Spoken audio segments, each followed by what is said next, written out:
I stared at the screen longer than I should have, thumb hovering, heart doing that traitorous thing where it remembers before the mind can intervene.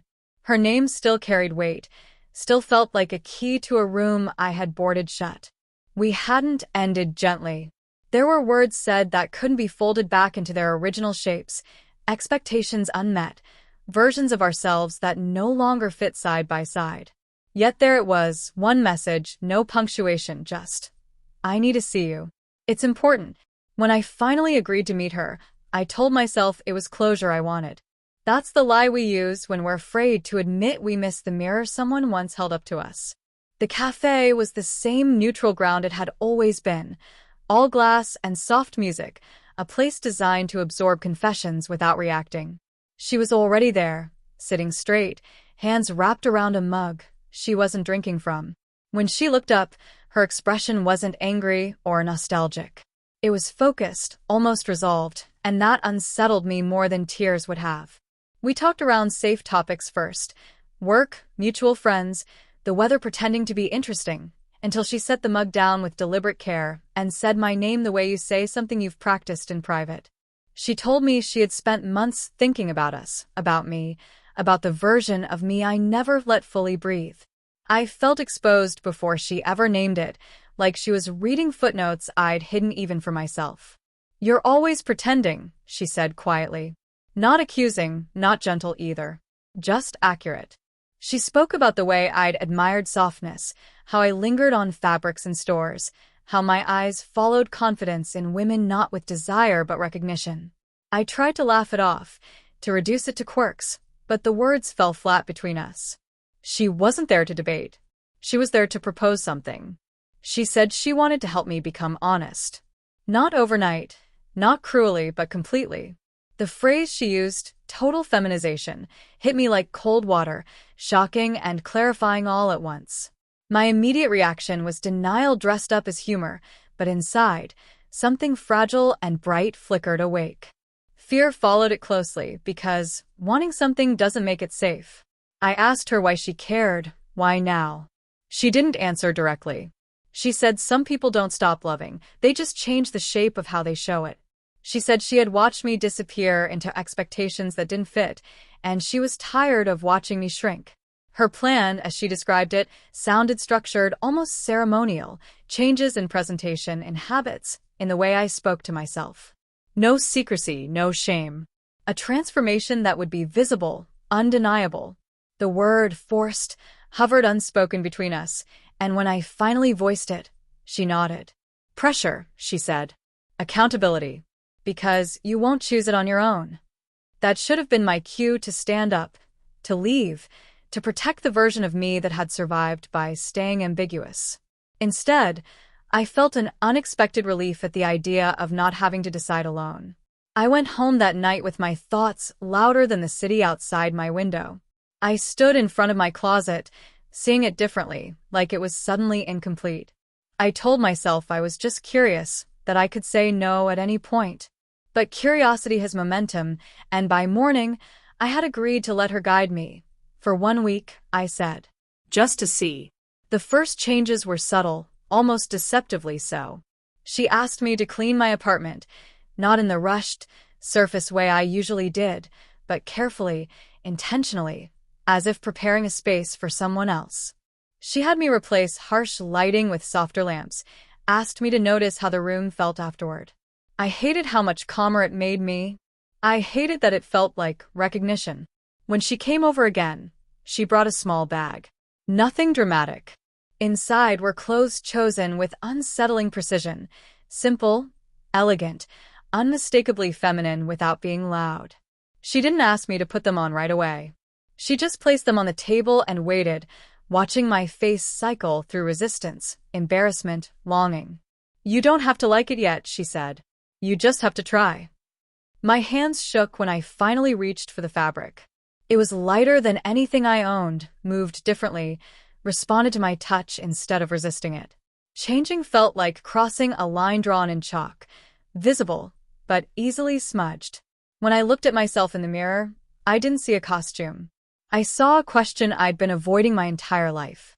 She corrected my posture, gently but firmly, reminded me to breathe, to soften my shoulders. Every instruction felt like both an intrusion and a kindness. I was acutely aware of how exposed I was, not physically, but emotionally, like I had stepped out of a role I knew by heart and onto an unlit stage. That night, after she left, I couldn't sleep. My thoughts weren't panicked. They were alive. I replayed her words, my reflection, the strange sense of alignment that had settled into my bones. Fear was still there, yes, but it had company now, anticipation, and something dangerously close to hope. By the end of the week, the changes were no longer just external. I caught myself moving differently, choosing words more carefully, noticing how people reacted to the subtle shifts. Some looked confused. Some didn't notice at all. But I noticed, and that felt like the point. I didn't know yet where this path would lead, or how much of me would be left when I reached the end.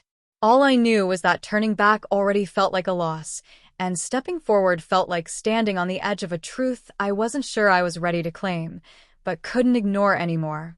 Would you like to continue to the next part? By the second week, the mirror had stopped feeling like an enemy and started acting like a witness, the kind that doesn't speak but never forgets. I woke up each morning with a low-grade anxiety humming under my ribs, not because I dreaded what was coming, but because I knew something would be asked of me that I couldn't unknow afterward. She was methodical about it, my ex, always a step ahead, always framing each change as an experiment rather than a verdict.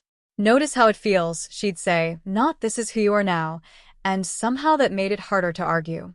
She took control of small, ordinary things first, the kinds of details people think don't matter until they do. How I groomed myself. How long I stood in front of the mirror instead of rushing past it. She asked me to listen to my voice when I spoke, not to change it yet, just to hear it, to notice where it tightened or flattened depending on who I was talking to. I became hyper-aware of myself in public, like I was carrying a secret written in invisible ink across my skin. The first time she asked me to go out dressed the way she'd chosen, my stomach dropped so fast I thought I might be sick. It wasn't dramatic or provocative. If anything, it was understated, intentionally so. She said blending in wasn't about hiding, it was about harmony. Standing at my door, keys in hand, I felt like I was about to step into a version of the world that might reject me on sight. She didn't rush me. She just waited, arms folded, eyes steady, as if she already knew I would move. The world didn't end. That was the most surprising part. People passed me without ceremony, without alarm. A cashier smiled, automatic and unremarkable, and that small normalcy hit me harder than any confrontation could have. My legs trembled the entire walk home, adrenaline and relief tangling together until I couldn't tell them apart. When I shut the door behind me, I laughed, a short, breathless sound that felt like it had been trapped in my chest for years. She watched the change in me with a kind of quiet satisfaction that wasn't smug, just observant. She began to push a little harder after that, not with cruelty but with certainty. She corrected me when I slipped back into old habits, old postures, old ways of deflecting attention. "That's armor," she said once, tapping my shoulder lightly. "You don't need it right now." I wanted to argue, to insist that armor was what had kept me safe, but the truth was, it had also kept me numb. Emotionally, I was unraveling in unexpected ways. Things that used to slide past me now landed and stayed. Music felt heavier, conversations lingered longer in my thoughts, and I found myself crying once, just once, over something small and unimportant, like a commercial or a half-remembered song. The tears embarrassed me, but she didn't let me apologize. "Sensitivity isn't a flaw," she said. "It's information." There were moments I resented her, moments when the word forced echoed sharply in my head, and I wondered if I was surrendering too much agency. But every time I considered stopping, I imagined going back to the way I had lived before, muted, careful, half-present, and the thought felt more frightening than continuing. She wasn't dragging me forward. She was closing the exits behind me, and part of me was grateful for that. One evening, she asked me a question that stopped me cold. "If no one else were watching," she said, "who would you let yourself be?" I didn't answer right away. The silence stretched, uncomfortable and revealing. When I finally spoke, my voice was quieter than I expected, steadier too. I described a version of myself I had never said out loud, softer, yes, but also braver in a way I'd never associated with femininity before. Saying it felt like signing my name to something binding. She nodded, as if confirming a hypothesis. Then we're on the right path, she said. By the end of that month, the transformation wasn't something I did anymore. It was something I inhabited. I still felt fear, still questioned what this would cost me socially, professionally, personally. But beneath all of that was a growing sense of coherence, like pieces of my life that had never quite clicked were finally aligning. I didn't know yet what name to give that feeling, only that it was real, and it was changing me in ways I couldn't reverse. And somewhere in the middle of all that uncertainty, I realized the most unsettling truth of all. I wasn't waiting for her instructions anymore. I was starting to anticipate them, and sometimes, quietly, I was hoping she'd push even further. Would you like to continue to the next part?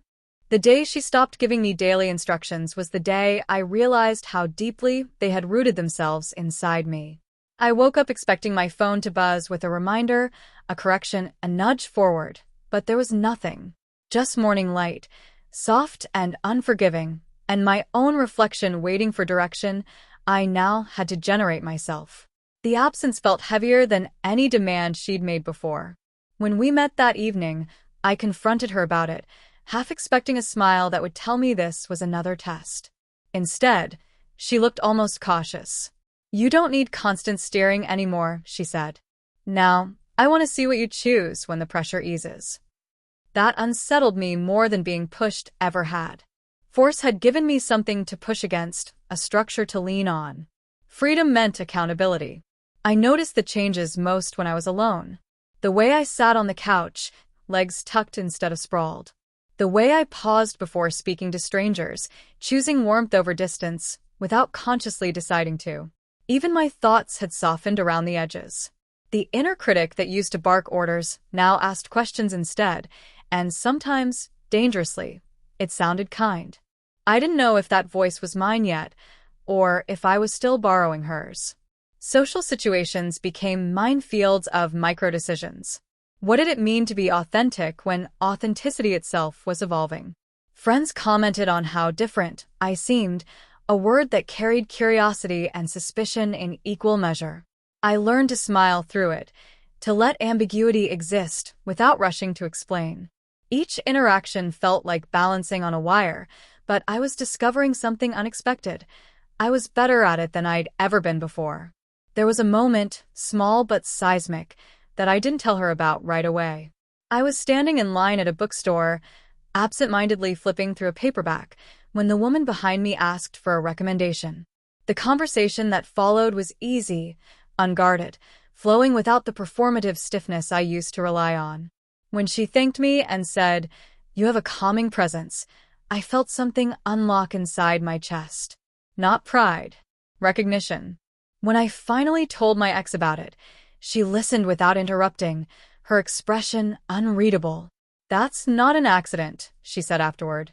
"You're not imitating anymore. You're integrating." The word lingered with me long after she left, echoing through everything I did. Integration meant there was no going back to a before, only forward into something undefined. Still, doubt crept in during quieter hours. I worried about how far this path would isolate me from people who only knew the old version of me. I worried about whether I was strong enough to carry this self into spaces that weren't kind or curious. And underneath all of it was the question I hadn't yet dared to ask out loud. If this transformation was no longer being forced, would I still choose it? The answer revealed itself slowly, in habits I no longer questioned and comforts I no longer resisted. In the way I prepared for the day, with intention instead of dread. In the way my body felt less like a container and more like a home. These weren't changes that asked for permission. They simply continued, as natural as breath. The next time she looked at me, really looked, there was something different in her eyes. Not control, not regret, but a quiet respect. "You've crossed the hardest part," she said. I asked her what that was. She didn't answer right away. Then she said, "You stopped becoming and started being." I didn't know yet what name I would eventually claim for myself, or how the world would respond when the changes became impossible to ignore. But for the first time, the uncertainty didn't feel like a threat. It felt like space, wide, open, and waiting. Would you like to continue to the next part? The real test didn't arrive with drama or confrontation. It came disguised as normalcy, which made it far more dangerous. It was an invitation to a small gathering, nothing extravagant, just familiar faces in a familiar apartment. The kind of event I used to attend on autopilot, wearing the same emotional uniform as always. This time, there was no uniform to hide behind, and the thought of walking into that room made my pulse stutter. I stood in my bedroom for a long time, the door half open, listening to the city breathe outside my window. I wasn't asking myself what to wear anymore. That decision came easily now. What I wrestled with was visibility. I could still soften things, blur the edges, present a version of myself that felt safer to others.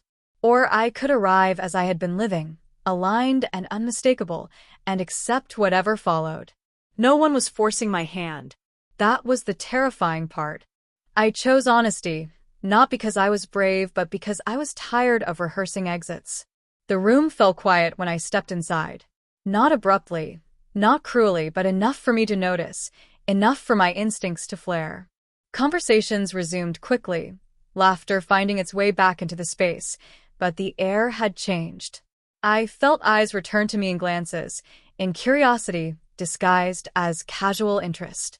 My old self would have shrunk under that attention, would have turned it into a joke or deflection. Instead, I stayed present. I smiled when it felt right. I spoke when I had something to say. I let the silence exist when I didn't. One friend asked me, gently, if I was going through something. I considered the phrasing carefully before answering. I'm arriving at something, I said, surprised by how true it felt as soon as it left my mouth. They nodded, maybe understanding, maybe just respecting the boundary. Either way, the moment passed without collapsing me, and that felt like a quiet victory. Later that night, alone again, I realized how exhausted I was, not from fear, but from effort. Authenticity required stamina. It asked me to stay awake in moments where I used to dissociate, to feel reactions instead of outrunning them. I texted my ex without thinking too much about it, telling her what had happened, how it had felt. She replied simply, "Proud of you." 2 words, but they settled into me like an anchor. Our dynamic shifted after that. She stopped framing my progress as something she was overseeing and started speaking to me as an equal witness. We talked less about what I should do and more about how I experienced what I was doing. She asked questions that didn't have right answers. She listened when I spoke about fear without trying to fix it. The pressure she once applied had transformed into trust, and that trust felt heavier in some ways than control ever had. There were setbacks, of course. Days when I caught my reflection and felt a flicker of grief for the simplicity of the old disguise. Moments when a careless comment from a stranger reopened doubts I thought I'd outgrown. But even then, the ground beneath me held. I no longer felt like I was pretending to be someone new. I felt like I was defending someone real. One evening, as we walked together in a quiet neighborhood, she asked me if I still thought of this journey as something she had done to me. I stopped walking, considering it. The answer surprised me. "I think you started the motion," I said slowly. But I kept it going. She smiled then, not triumphant, just relieved, as if that distinction mattered more than anything else. That night, lying awake, I understood something that had been forming for weeks. Transformation wasn't a single act or a dramatic reveal. It was a series of small, brave decisions stacked on top of each other until the weight of them reshaped you. And I was still stacking them, still choosing, still becoming visible in a world that didn't always make space, but was slowly learning to. I didn't know what the final shape of my life would be, or how many more thresholds I would have to cross. But I knew this much with a clarity that felt earned. I wasn't lost anymore. I was in motion, and for the first time, the direction felt like my own. Would you like to continue to the next part? The shift became undeniable the first time someone addressed me without hesitation, without the pause that used to hang between perception and politeness. It happened on an ordinary afternoon, the kind that used to blur into the background of my life. I was picking up groceries, mentally reciting a list, when the cashier smiled and said, "Have a nice day," in a tone that assumed nothing, questioned nothing. It was effortless, unremarkable, and it landed like a bell ringing inside me. Not because of validation, but because of ease. I walked out into the sunlight feeling lighter, then immediately ashamed of how much that lightness mattered. I told myself not to anchor my sense of self to other people's reactions, but the truth was more complicated. Visibility had consequences, and recognition, however casual, had power. I started to notice how differently I was treated in small ways. Conversations softened, interruptions decreased, assumptions shifted. Some of it felt affirming. Some of it felt infuriating. I was navigating a new map of social gravity, and it forced me to confront how much of my old confidence had been armor masquerading as strength. With that awareness came a new kind of fatigue. Not the sharp anxiety of the early days, but a deeper tiredness that settled into my bones after long stretches of being on. I learned the difference between rest and retreat. Retreat was hiding. Rest was choosing stillness without shame. She helped me see that distinction one evening when I admitted I felt like I was failing whenever I needed to pull back. "You're not disappearing," she said. "You're refueling." Our conversations grew quieter, more reflective. We spoke about the past less, and the present more. Sometimes we talked about nothing at all, just shared space, the kind that doesn't demand performance.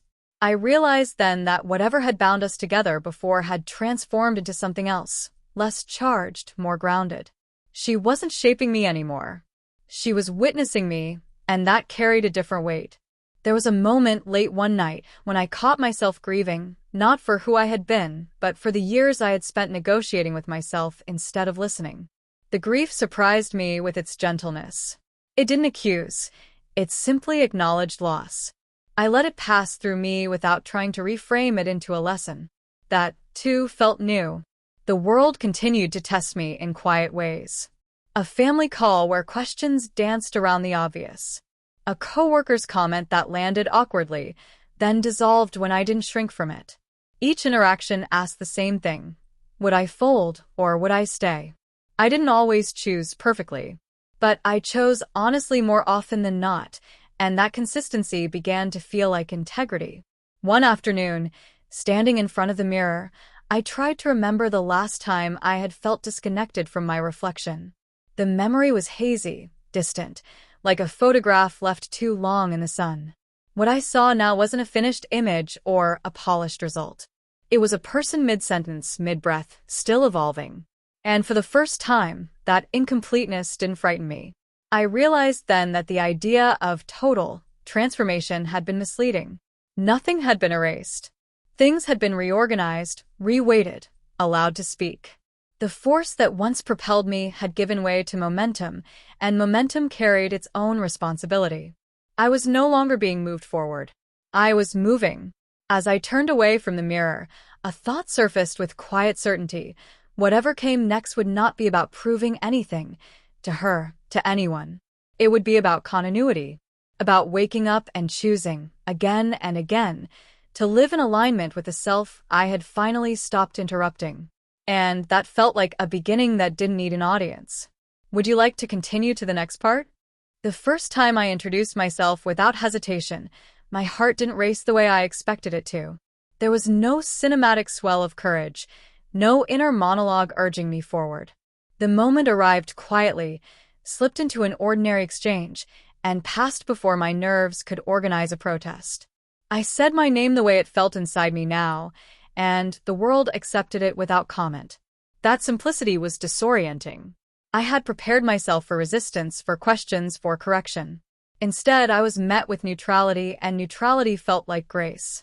Afterward, the weight of that moment caught up with me all at once. I sat alone, hands wrapped around a cooling cup of tea, and let the realization settle. This was no longer theoretical. The identity I had been circling, negotiating with, cautiously testing, was now operational. It moved through the world, interacted with others, left impressions. There was no rehearsal left, only practice. I told my ex about it later, not with excitement, but with a kind of reverence. She listened the way someone listens to a confession, not because it was shameful, but because it mattered. That's the threshold, she said softly. Not when you look different. When you respond without translating yourself first. I understood what she meant immediately. I hadn't filtered the moment through fear or explanation. I had simply been. That realization came with a new layer of responsibility. I could feel it in the way my choices echoed longer now, how each decision reinforced a pattern I was actively building. I could no longer blame momentum or guidance or force. This life, this version of me, was being shaped by repetition, by what I allowed, by what I corrected gently instead of punishing harshly. There were still moments of fracture, times when old instincts flared, urging me to retreat into silence or minimize myself to keep the peace. But I noticed something important. Those instincts no longer felt like truth. They felt like habits, familiar, persistent, but outdated. And habits, I was learning, could be retrained with patience instead of force. One evening, walking home alone under a sky heavy with clouds, I felt a sudden, unexpected surge of gratitude. Not the polished kind people post about, but a raw, almost clumsy gratitude for the discomfort, the uncertainty, the slow burn of change. None of it had been easy. None of it had been fast. But it had been honest, and honesty had given me a resilience I'd never known before. I thought about the version of myself who had answered that first message months ago, trembling at the edge of a decision he didn't yet have language for. I didn't feel superior to him. I felt protective. He had done the best he could with the tools he had. I was carrying those tools forward now, reshaped, refined, but still rooted in survival.